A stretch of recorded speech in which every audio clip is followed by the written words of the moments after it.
Assalamualaikum warahmatullahi wabarakatuh. Selamat pagi siswa, selamat berjumpa di pelajaran PJJ pada pertemuan ke-8.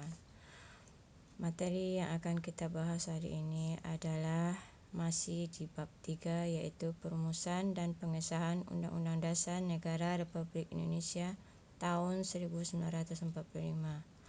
Yang akan kita bahas tentang arti penting Undang-Undang Dasar Negara Republik Indonesia tahun 1945 bagi bangsa dan negara Indonesia dan peran tokoh perumus Undang-Undang Dasar 1945. Tujuan pembelajaran, siswa diharapkan dapat memahami arti penting Undang-Undang Dasar tahun 1945 bagi bangsa dan negara Indonesia. Kedua, siswa dapat menunjukkan sikap menghargai peran tokoh perumus Undang-Undang Dasar tahun 1945.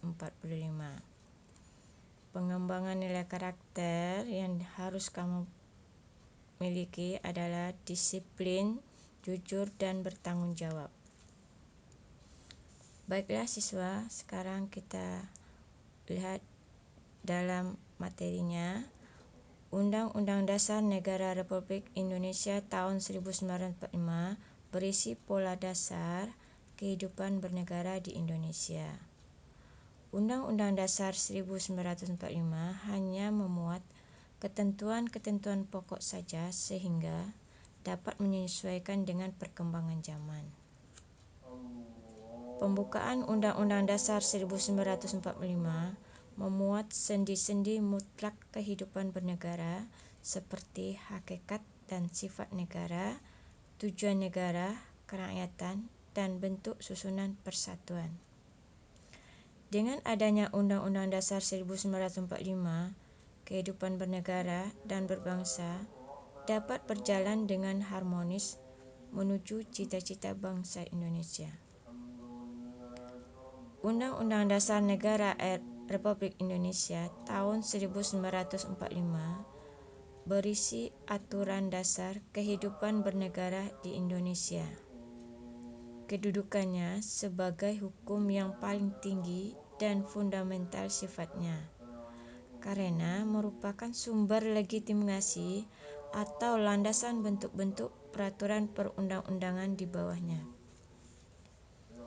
Sebagai warga negara Indonesia, kita patuh pada ketentuan yang terdapat dalam Undang-Undang Dasar Negara Republik Indonesia tahun 1945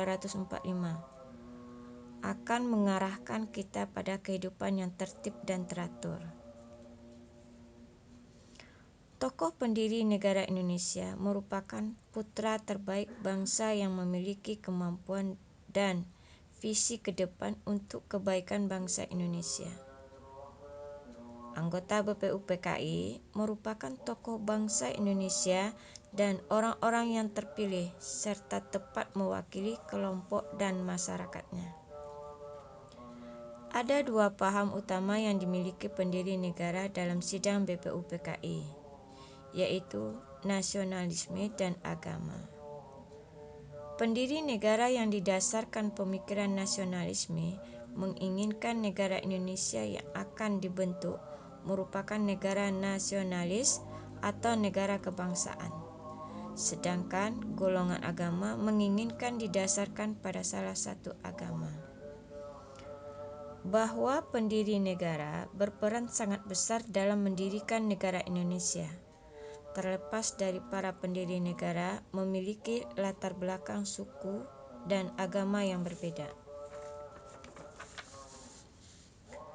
Keberhasilan bangsa Indonesia memproklamasikan kemerdekaannya merupakan salah satu bukti cinta para pahlawan terhadap bangsa dan negara. Dalam persidangan PPKI, para tokoh pendiri negara memperlihatkan kecerdasan, kecermatan, ketelitian, tanggung jawab, rasa kekeluargaan, toleransi, dan penuh dengan permufakatan dalam setiap pengambilan keputusan. Yang perlu kamu ingat atau tugas yang akan kamu kerjakan, pertama, Untuk lebih jelasnya, kalian baca buku paket bab 3 halaman 71 sampai dengan 75. Dan buku LKS halaman 17 sampai 19 menjawab soal-soal pilihan ganda. Mari kita akhiri kegiatan belajar pada hari ini dengan mengucapkan syukur alhamdulillah dan ucapan terima kasih kepada kedua orang tuamu yang telah membantu kalian belajar.